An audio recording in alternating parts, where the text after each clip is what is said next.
जनवी की तस्बीह, ससुराल का अंधेरा रा ससुराल की खामोश दीवारें। आयशा की शादी को सिर्फ 7 दिन हुए थे। नया घर, नया रिश्ता, नया माहौल, लेकिन इस ससुराल की खामोशी कुछ ज्यादा ही भारी थी। ये घर गांव के आखिरी सिरे पर था, जहां मगरिब के बाद हुआ भी सिसकियां लेती महसूस होती। दीवारें ऊंची, दरवाजे मोटे और सहने एक पुराना कुनवा जिस पर हमेशा लकड़ी का ढक्कन रखा रहता।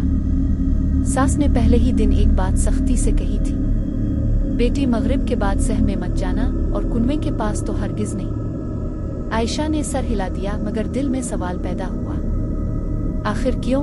पहला अजीब एहसास। तीसरी रात इशा के बाद जब सब सो गए, आयशा को यूं लगा जैसे कोई आहिस्ता आहिस्ता सह में चल रहा हो। छम छम, दिल धड़कने लगा। इसने शौहर को जगाना चाहा, मगर वो गहरी नींद में था। अचानक इसे किसी के जिक्र की आवाज सुनाई दी, सुभान अल्लाह, सुभान अल्लाह। ये आवाज खूबसूरत थी, मगर इसमें ऐसी ठंडक थी जो रूह को जमा दे। कुनवे का राज। चौथे दिन दोपहर में आयशा ने सास से कुनवे के बारे में पूछ ही लिया। सास का रंग फक हो गया, आहिस्ता बोले, ये कुनवा पहले खुला रहता था। इस घर में जिक्र खत्म हुआ, नमाज में सस्ती आई और फिर चीजें बदलने लगे। सास ने बताया कि बरसों पहले एक बुजुर्ग यहाँ रहा करते थे, जो जिन्नुआत मुसलमान को अल्लाह के जिक्र की तरफ बुलाते थे। उनके बाद घर वालों ने जिक्र छोड़ दिया, और जिक्र छोड़ने वाली जगह खाली नहीं रहती। काली तस्बीह। इसी रात बिजली चली गई। अंधेरा ऐसा जैसे दीवारें करीब आ रही हो। आयशा ने अलमारी खोली तो अंदर एक काली पुरानी तस्बीह पड़ी थी। अचानक वो खुद ब खुद हिलने लगी। सुभान अल्लाह, सुभान अल्लाह। आयशा का जिस्म सुन हो गया।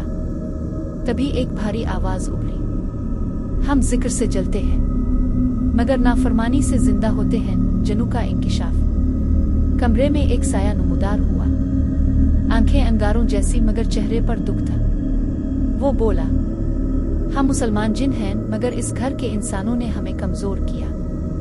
नमाज छोड़ी, गीबत की रिश्ते तोड़े, तब हम यहाँ बंध गए।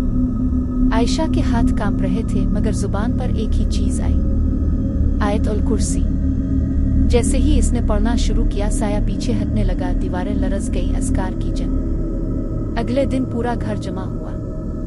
फजर बाजमात पढ़ी गई, कई साल बाद। रोजाना फजर के बाद अस्कार, मगरिब के बाद तीनों कुल, रात को सूरत अल बकरा।